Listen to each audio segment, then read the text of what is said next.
2.3%. That is the profit margin BMW made on every car it built in the second quarter of this year.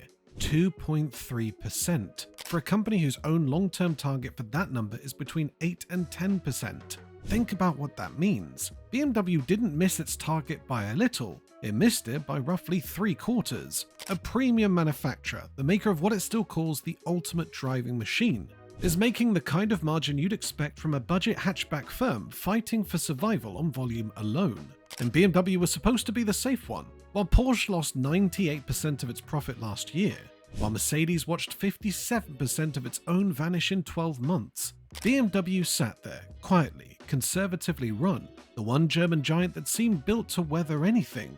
That story is over.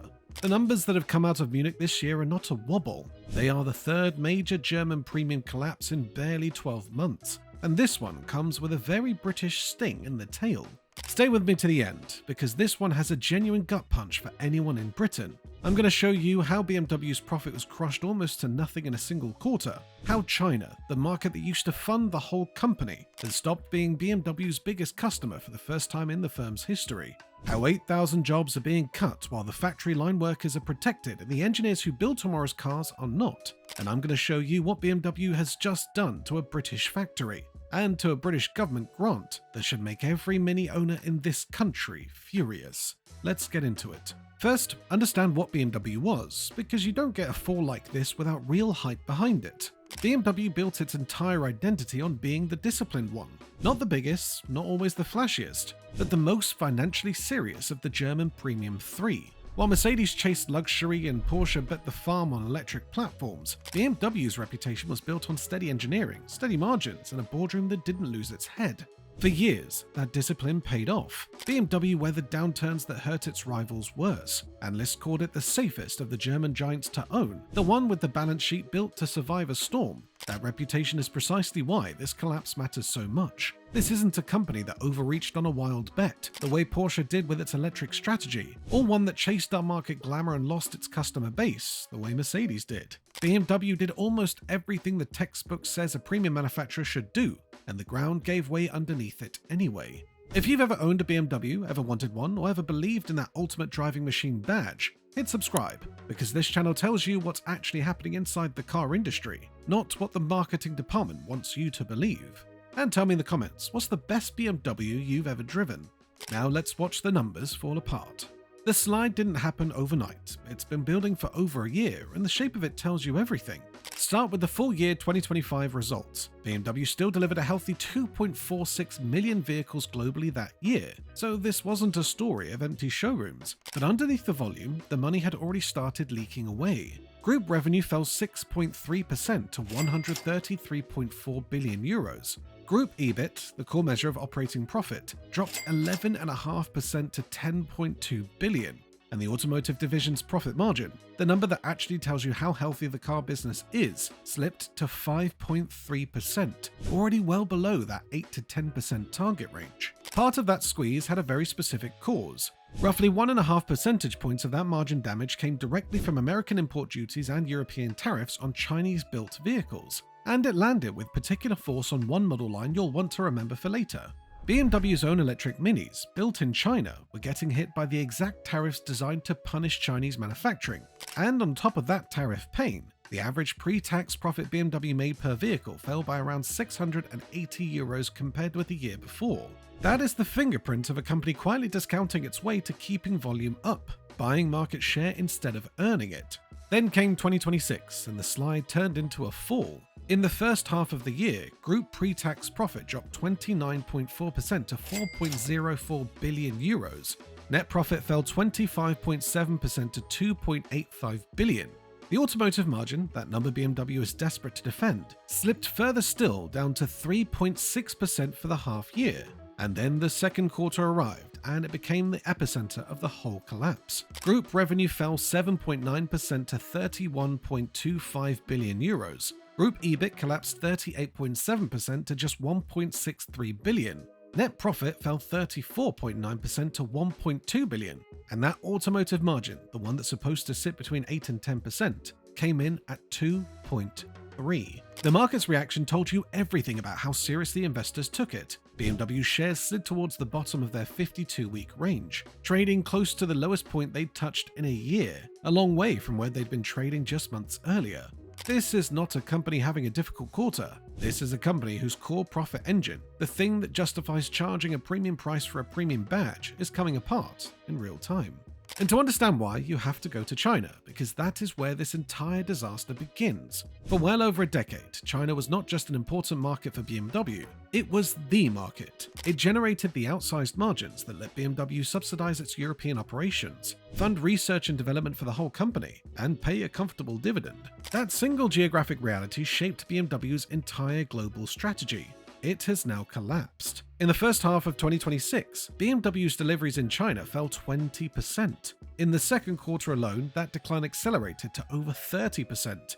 Just under 118,000 cars sold across the BMW and Mini brands combined in what used to be BMW's most important market on Earth. The scale of that drop has changed the shape of the entire company. China's share of BMW's global sales has fallen from around a third of everything the company sells down to roughly a quarter.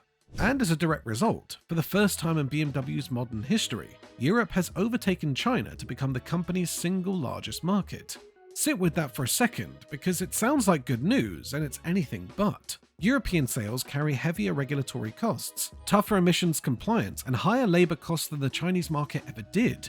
Europe cannot replace the profit that China used to generate. BMW hasn't found a new engine room, it's lost its old one and has nothing built to take its place. The cause is not a mystery. A brutal price war led by Chinese manufacturers, BYD, NIO, Xiaomi, and Li Auto among them, has stripped away the German badge premium entirely. These domestic brands now match or beat BMW on digital architecture, on driver assistance, on smart cockpit technology, on battery efficiency. The Chinese buyer who once wanted a BMW for the badge now has a faster, smarter, cheaper alternative built at home. And the German engineering story simply doesn't land the way that it used to. BMW's response was to discount hard. Recommended prices were slashed on 31 core models sold in China, some combustion models cut by more than 20%, with dealer-level discounts reportedly running as high as £15,000 to £16,000 off a single car. And here is the number that should worry every BMW owner watching this. A premium manufacturer discounted its combustion cars by over 20%, and sales still fell 30%. When cutting the price that hard barely slows the bleeding, the problem isn't the price. The badge itself has stopped commanding the trust it once did, and that kind of damage doesn't undo itself with the next round of discounts. It also does real damage to owners already on the road, because when a manufacturer guts its own resale values chasing volume, every existing BMW in that market loses value alongside the new ones. Faced with all of that, BMW's own leadership has now stood up twice this year and admitted it got the forecast wrong. The first warning came on the 7th of October 2025. BMW cut its automotive margin forecast from a 5 to 7% range down to 5 to 6%, and trimmed its return on capital target too, all blamed on weaker China sales and painfully slow tariff refunds from both the European Union and the United States. That first cut wasn't nearly enough. On the 16th of June this year, BMW was forced to come back and cut again, and this time it was brutal. The automotive margin target, already lowered once, was slashed from 4 to 6% all the way down to just 1 to 3%. The delivery outlook flipped from flat to a decline, and the company warned that full-year pre-tax profit would now see what it called a significant fall, defined internally as a drop of more than 15%. 2 profit warnings inside 8 months is not a company navigating a difficult patch. It's a boardroom that, by its own admission, had almost no real visibility into how fast its biggest market was collapsing beneath it. A 1 to 3% margin target for a company that built its entire brand on premium pricing means BMW is now barely covering its basic cost of doing business. There is essentially no cushion left for anything to go wrong from here. So BMW has done what every company in this position eventually does. It started cutting.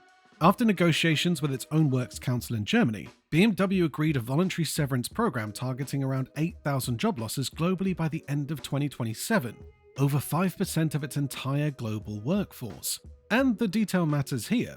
These cuts are aimed almost entirely at white-collar roles, administration, corporate planning, and research and development concentrated in Germany. Factory floor and assembly line workers are explicitly protected. That's a company bowing to serious union pressure to keep production jobs safe, while quietly hollowing out the engineering and development teams meant to build the next generation of cars. The program won't even begin until October this year, and the savings, expected to run to around €1 billion a year, won't show up until 2028.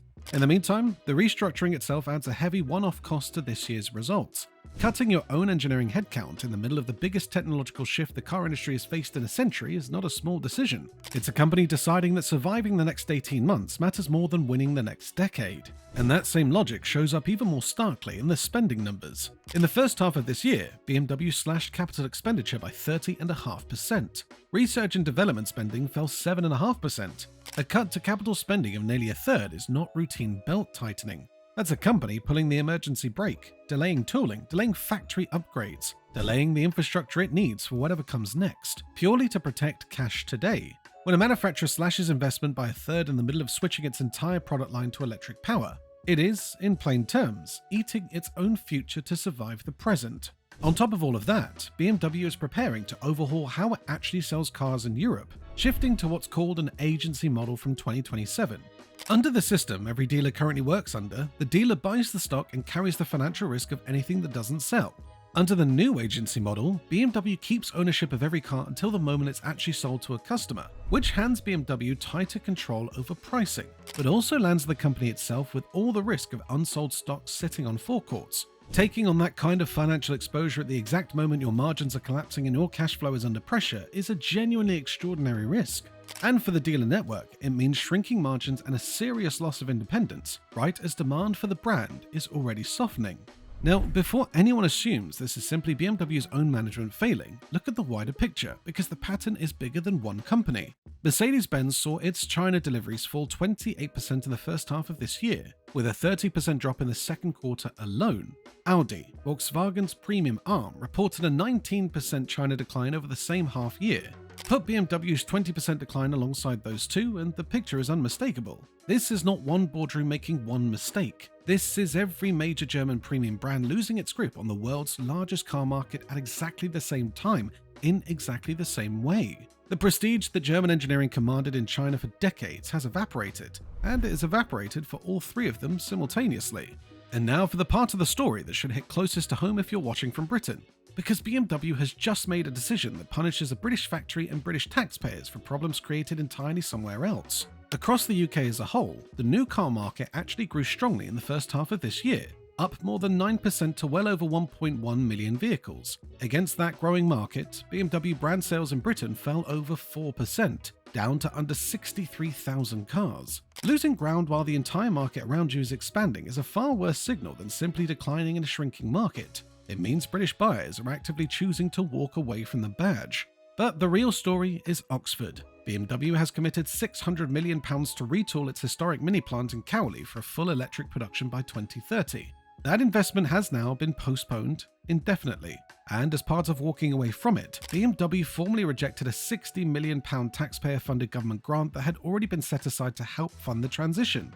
Turned it down. Money already on the table for British jobs. Refused. The practical result is that the new fully electric mini models will not be built in Britain at all. Instead, they'll continue to be built exclusively in China, at a joint venture plant BMW runs with a Chinese manufacturer, which means electric minis sold into Britain and Europe will keep facing the very same tariffs on Chinese-built EVs that have already been hammering BMW's own margins. BMW has managed to design a supply chain that punishes itself and starves a British factory at the same time. That leaves around 4,000 people working at Oxford tied to a plant that's now stuck building older combustion minis, in a country whose own regulations are pushing hard towards zero-emission vehicles, with no funded electric future and no government grant to fall back on.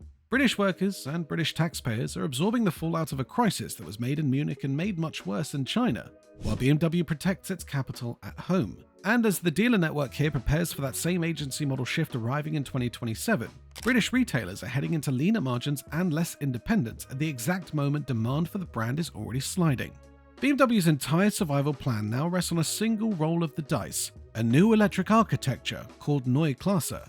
This isn't just a new model, it's a completely new electric platform and software system, and BMW is promising a 30% increase in driving range, 30% faster charging on an 800-volt system, and a cut of 40 to 50% in the cost of building the electric drivetrain itself. The first car built on it, the new iX3, is currently rolling off the line at a brand new plant in Hungary, and to be fair, that particular launch has actually gone well. The plant hit its 50,000th unit within 9 months of starting production, and demand ran high enough that BMW brought forward a second production shift months ahead of schedule, chasing an order bank pushing towards 100,000 cars. But a strong European launch proves nothing about the fight that actually matters. The real test comes at the end of the year, when a China-built long wheelbase version of the same iX3 launches in the one market that's been bleeding BMW dry. If that car fails to win back Chinese buyers from BYD and NIO, BMW is in serious trouble, because having just slashed its own capital spending by nearly a third, there is no meaningful reserve left to fund a second attempt. This is not one bet among several, it is the bet. So step back and look what's actually happened here. This is the third major German premium giant to collapse this way inside a single year. Porsche first, losing 98% of its profit to a failed electric strategy. Then Mercedes, watching 57% vanish as its China dominance crumbled. And now BMW, supposedly the disciplined one, the safe one, reduced to budget brand margins by exactly the same disease. China has stopped being the industry's guaranteed profit machine. The badge that once meant automatic premium pricing means far less to a generation of buyers who can get more car, more technology, and a lower price with a different name on the bonnet. BMW is now cutting the engineers meant to build its future to protect the balance sheet of its present. It has walked away from a British factory and a British government grant rather than absorb a crisis it caused elsewhere.